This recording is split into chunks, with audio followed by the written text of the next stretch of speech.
Good morning, my dear students, and a very warm welcome to all of you in this e-learning session. Welcome to Science by Harsha ma'am.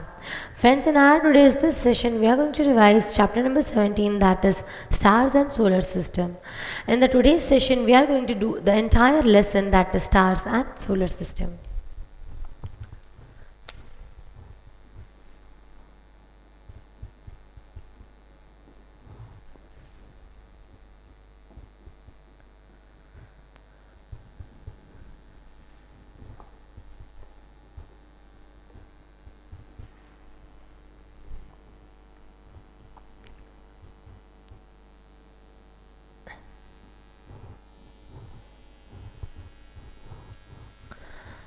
This is the lesson, and you have already studied about this lesson in your lower standards, as well as since your lower standards you are studying about this content. So moving further with the lesson, if we talk about this lesson, then the basic thing that it is starting with is the stars, the constellations, some of the basic things. If you just look around at the night, you'll find different stars, and there are a large number of stars in the sky.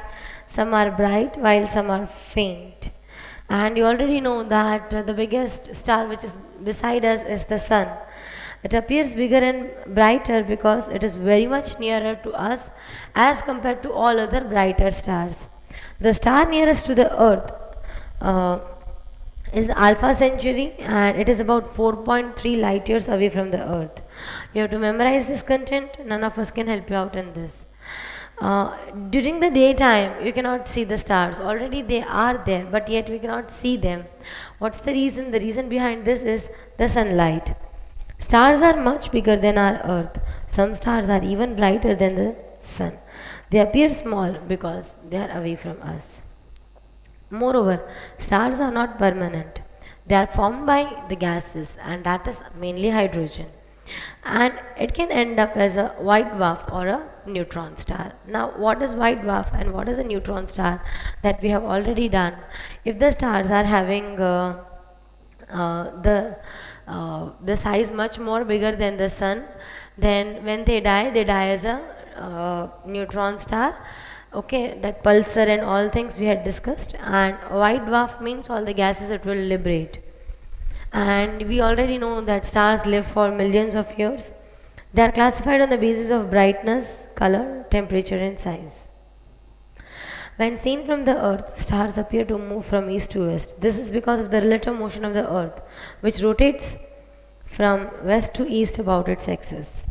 You can understand the relative motion of the stars with respect to earth by this concept. Okay, and there is one star which is constantly at its fixed place, and that star is Dhruv star. And that is the pole star. It appears stationary because it is lying on the imaginary axis of the earth.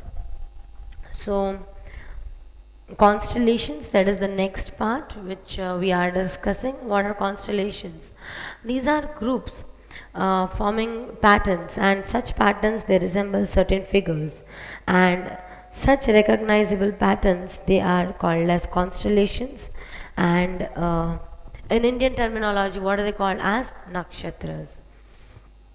And about till today there are how many known constellations? There are 88 known constellations.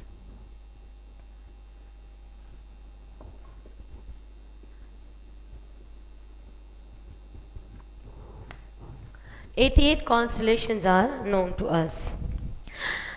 All the stars in a constellation, they stay together. The shape of the constellation will always remain the same, and they appear from east to west.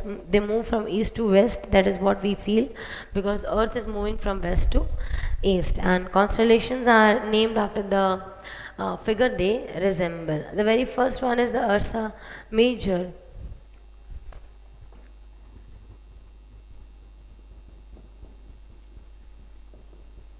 We have already discussed about it in detail. See, today's content is such that you are having more of memorizing and less of understanding. So these are the facts which you have to accept. Ursa Major, it is having seven prominent stars, and these are arranged in the form of a dipper, and there are three stars in the handle and four are in the shape of a bowl. It is like this.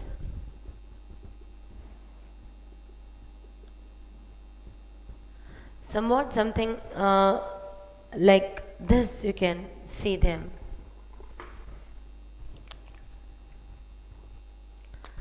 If we join them,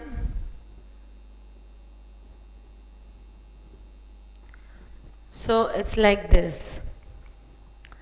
Three stars they form the handle, and the four they form a big bowl like this. That is called as Big Dipper, and it is derived. The word dipper means a utensil which was used in the beforehand days to drink water. Ursa Major is also called as Great Bear because it is having seven stars, and these are bright stars, and they are resembling a bear. Ursa Major can be seen properly in the month of April in the northern hemisphere at the night. Pole star always remains in the same fixed position in the sky, and it lies in the northern end of the extended drawn from the two stars at which we are having Ursa Major. Then you are having Ursa Minor or Little Bear. That is also called as Laghu Saptarishi.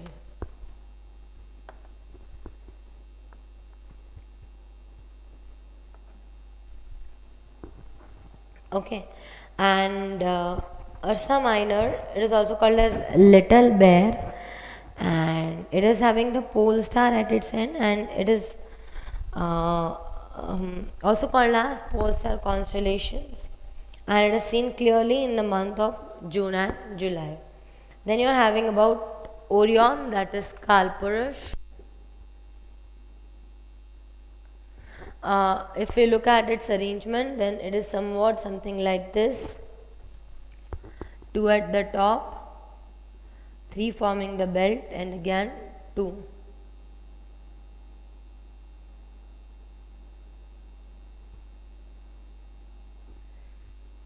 This is somewhat something it looks like. Okay.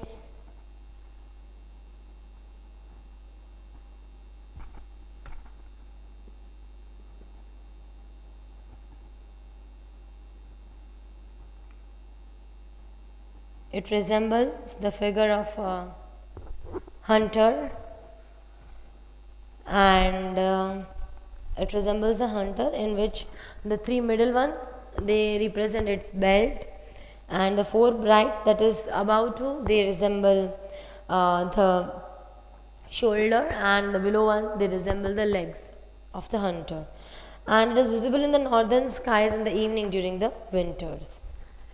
The brightest star known up till date is the Sirius. It is located close to the Orion.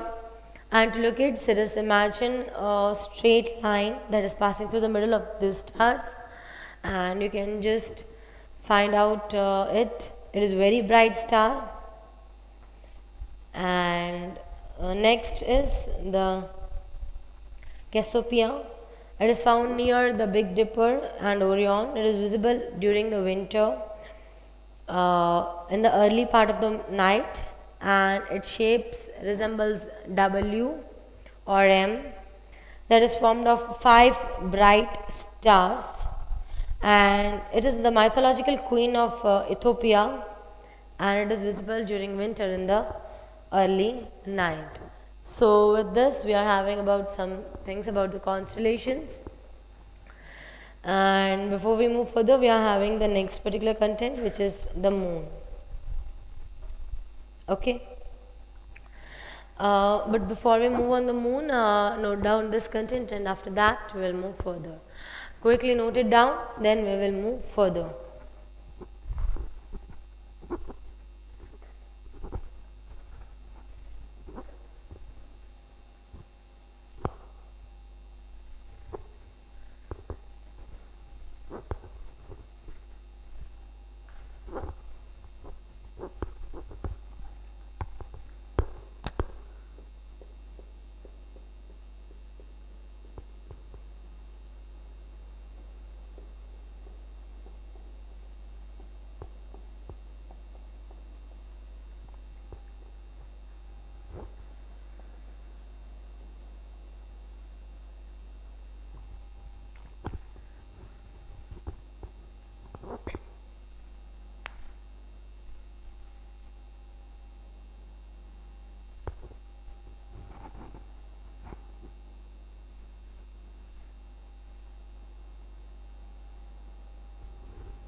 I hope you have noted down some of the basic important points regarding the constellations and you have drawn the content. Now let us move further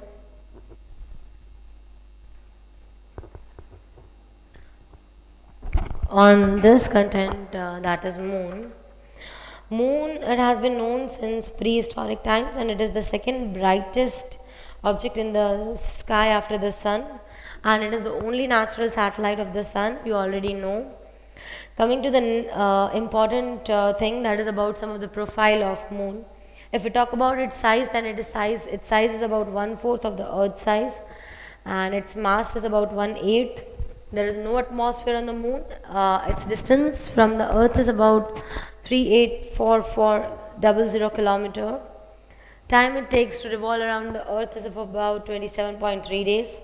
Temperature of the moon is during the daytime it is about 110 degrees Celsius and at night it is about minus 150 degrees Celsius. Its orbital period is of 27 days. The time period between two successive new moons is of about 29.5 days. The difference between the time period and the orbital period of the moon is due to the motion of the earth around the sun, and earth is also moving around the sun, and that's why this difference is there. Coming to the next part, that is the phases of moon. If you observe moon constantly for several nights, you will notice that its shape is constantly changing and it changes every night. Okay, I hope you remember we are talking about which content? Moon, the natural satellite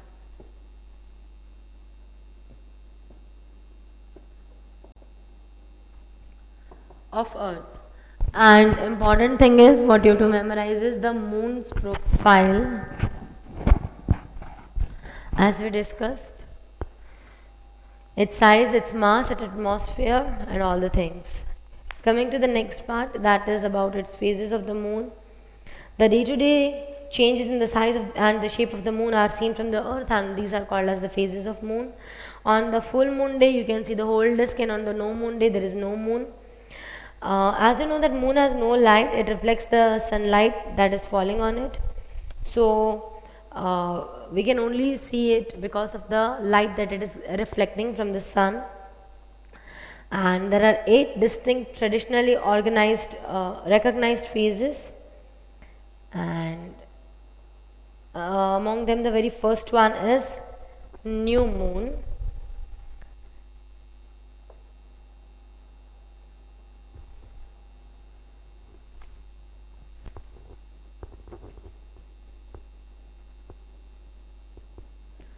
We are beginning with the new moon. It is roughly in the same direction of the sun.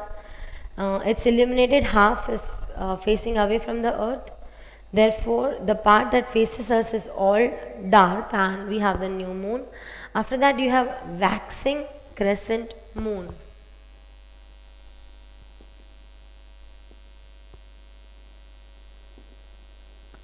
What are we talking about? I hope you remember phases of moon.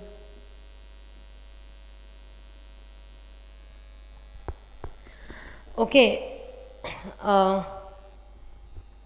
as the moon moves around the earth, we can see more and more of it. Waxing means growing, and we can say that it is waving, waxing, and first you see a very small silver arc, and then it will grow day by day. And this phase is also called as the crescent moon. Then comes quarter moon. Quarter means 1/4.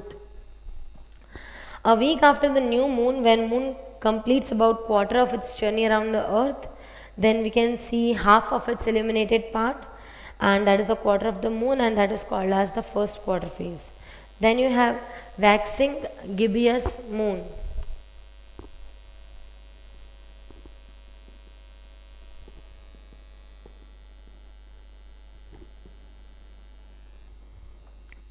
Now, what is this waxing gibbous? During the next week, we keep seeing more and more illuminated part. You can see that means it is getting humped, it is growing and growing.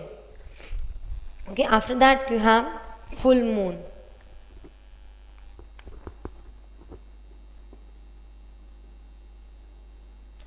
This is the first, second, third, fourth, fifth stage. That is full moon. In full moon, you can see the entire complete moon. That is weeks after the new moon. You can see halfway through its revolution, and now the illuminated half it will coincide with the side that is facing the earth, and you can see the full disk. That is, you can see the full moon. Then you have waning gibbous moon. This same, but instead of waxing, you have waning.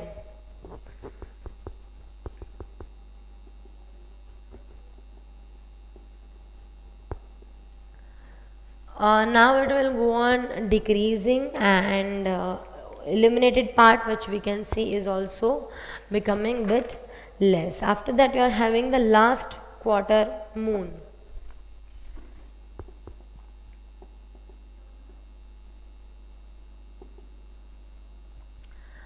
Here you can again see 1/4 of the moon illuminated, but it is somewhat like this only, and then you are having waning crescent moon.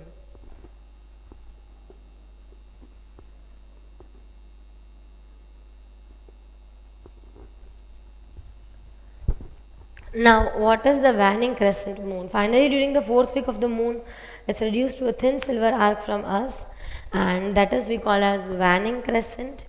And a while after 4 weeks, that is of about 29.5 days more precisely, the illuminated half of the moon again faces away from us, and we come back to the beginning of a new cycle, that is a new moon. The lighted part of the moon always point towards the sun. If the lighted portion of the moon is on the right, sun is ahead of the moon, and on the left portion of the moon is lighted, then moon is ahead of the sun. And in this way we can see all the phases, 8 phases of the moon. It is important short note for the exam. If we talk about the surface of the moon, then it is having a fascinating object for mankind.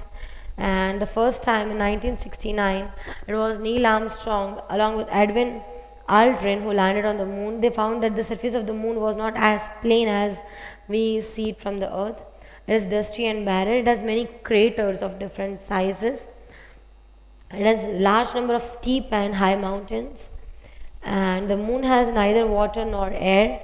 It does not have any kind of atmosphere, and the absence of water on its surface has allowed moon to preserve much of its ancient features. Even the footprints of the astronauts who are visiting the moon is remaining intact over there. Okay, so that is about the moon. Note down its 8 phases, and after that we'll move further on the next part, which is the solar system. And in the solar system, you are having the entire about all the planets. Then we have asteroids, comets, meteors, and last part, which is artificial satellites. First, note down this part, then we will move further. Be quick.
So I hope you have noted it down. Now let's move further on the next part, that is our solar system.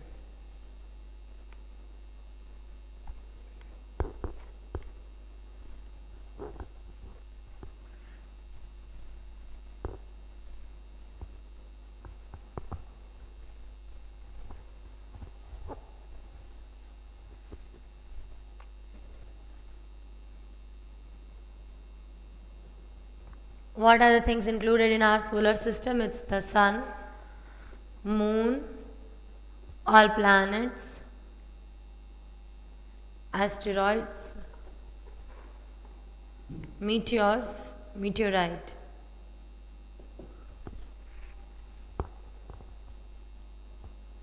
These are the things which are present in our solar system.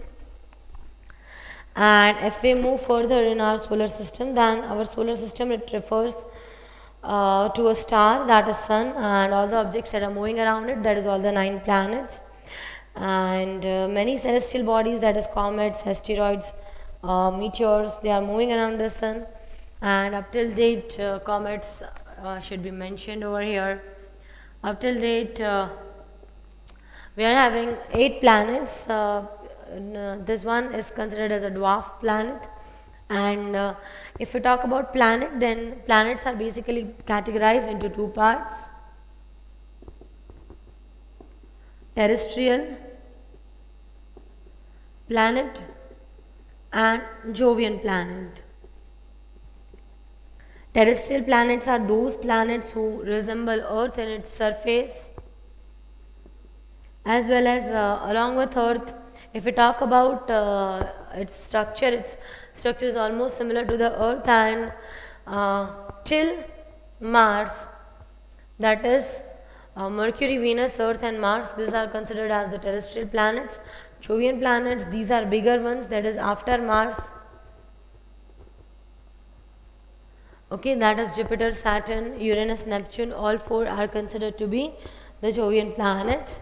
And these are made up of gases, they do not have any kind of surface on them. So this is how they are categorized. These one have rocky surfaces, these are made up of the gases entirely. If we talk about sun, it is the nearest star to us, and it is believed that it was formed about 5 billion, that is about 500 crores years ago, and it is believed that still further it is going to stay for 5 billion years. The sun produces energy due to the fusion of hydrogen into helium. It is accounted for almost of all the mass, that is 99.8% mass in the solar system. And because of the great mass, sun has a strong gravitational pull. This force keeps the solar system together and controls the movement of the planets and other members of the solar system. Sun is the only direct natural source of heat and light for all the planets. Light from the sun can reach the earth in only 8 minutes. And it is about 93 million miles, that is 145 million kilometers away from us. Then about the planets, they look like stars, but they do not have their own light.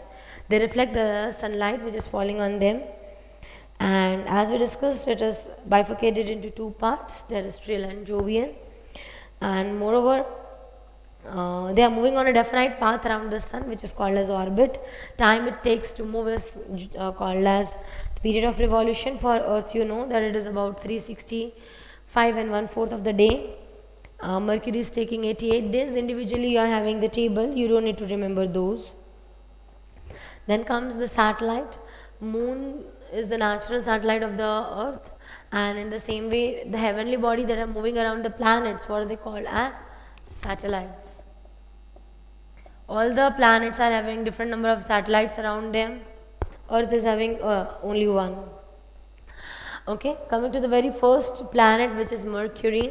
If we talk about Mercury, then Mercury is nearest to the sun. It is the smallest planet of our solar system because it is very close to the sun. It is very difficult to observe, as almost it is hidden because of the glare of the sun. However, before sunrise and sunset, you can observe it, and it has no satellite of its own, and 1 day rotation of it is of about 58.6 earth days, and time to complete one revolution is of 88 earth days. मतलब कि जो हमारा एक साल 365 days में complete होता है, तो उनका एक साल 88 days में complete होता है.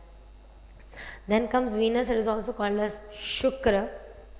It is the nearest planet near to our planet, that is Earth.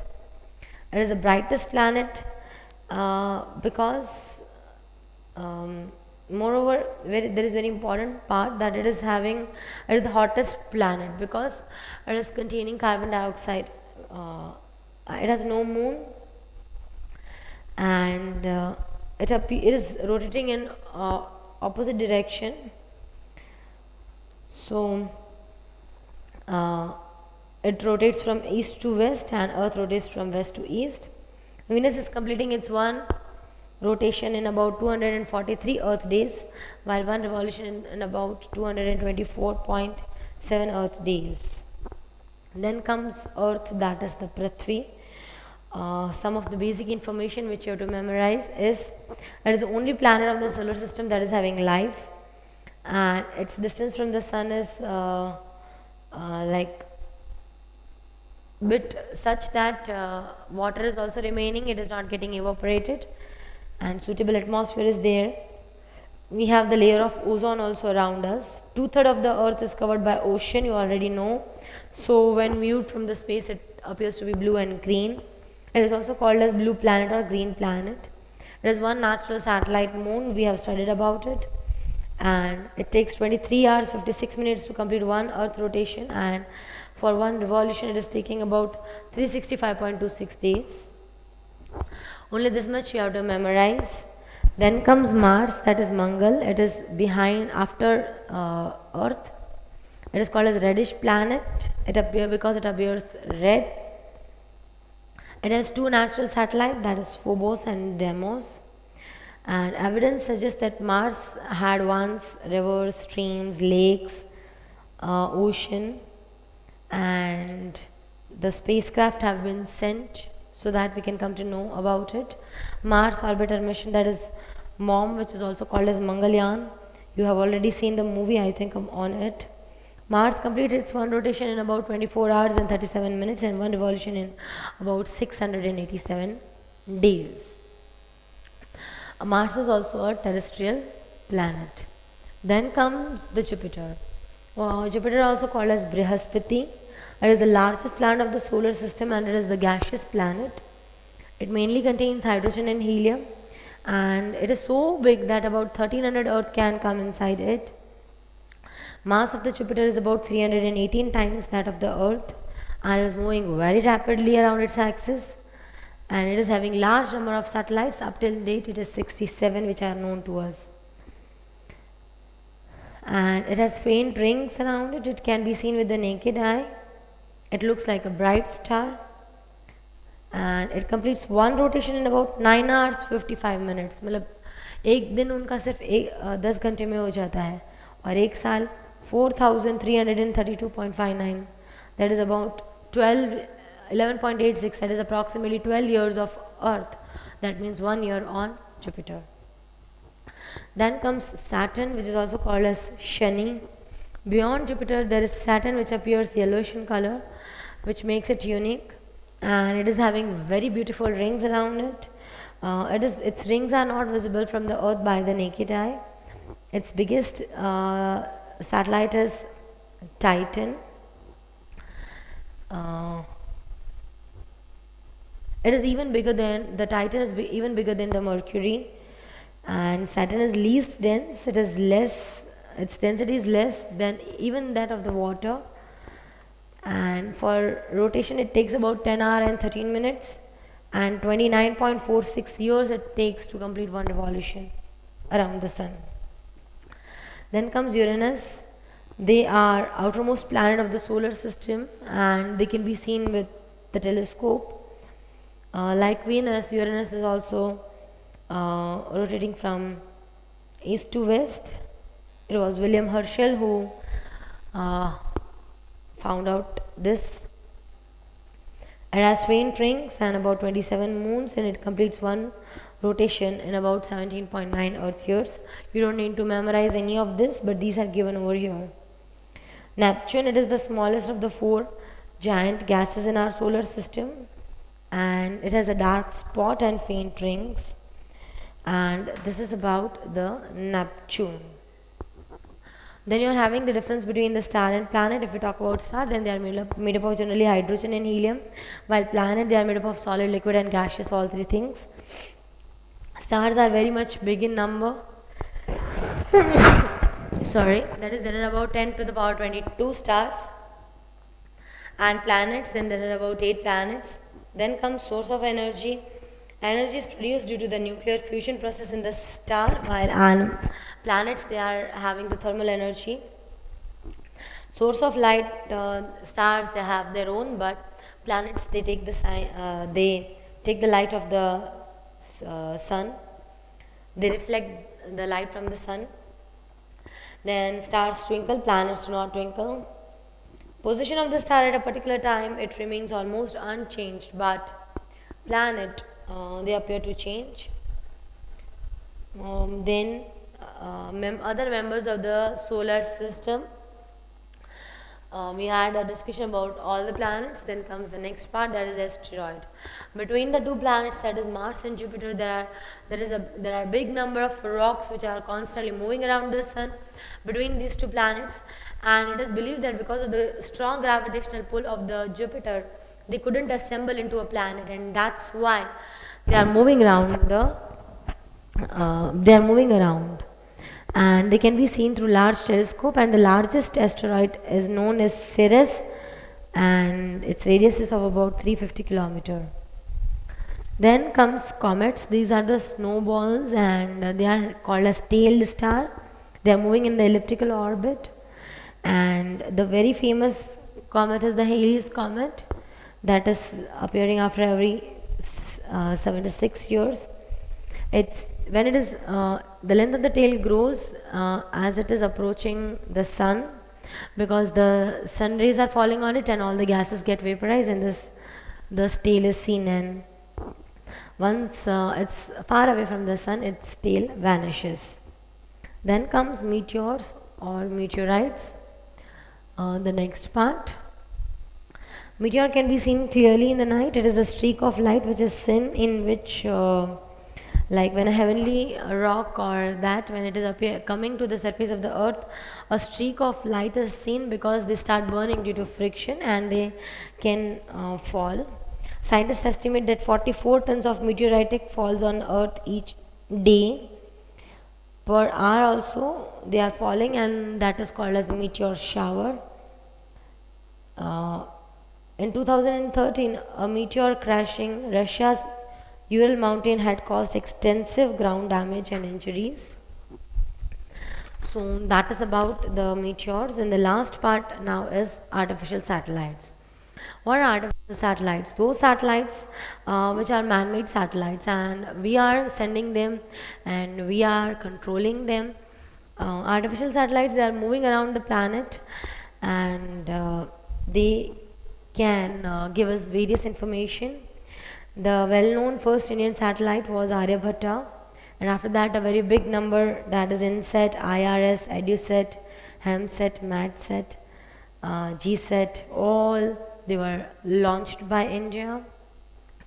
The organization that is responsible for Indian satellites is ISRO, that is Indian Space Research Organization, that has launched about 104 satellites in a single rocket, that is PSLV C-37, and it is a world record. They are used for the practical applications, that is weather and transmitting television and radio signals, weather forecasting, for telecommunication and remote sensing, for collecting the information about the planets, outer space, stars, galaxies, asteroids, to give information about natural sources like oil wells, underground water, minerals, natural gas and coal deposits. So I think you are clear with the entire lesson, and you have to learn only the textbook chapter and exercise from this content. That only is very important for your exams. And that's all for today. Thank you so much for listening to me, and have a very good day. That's all. Bye bye.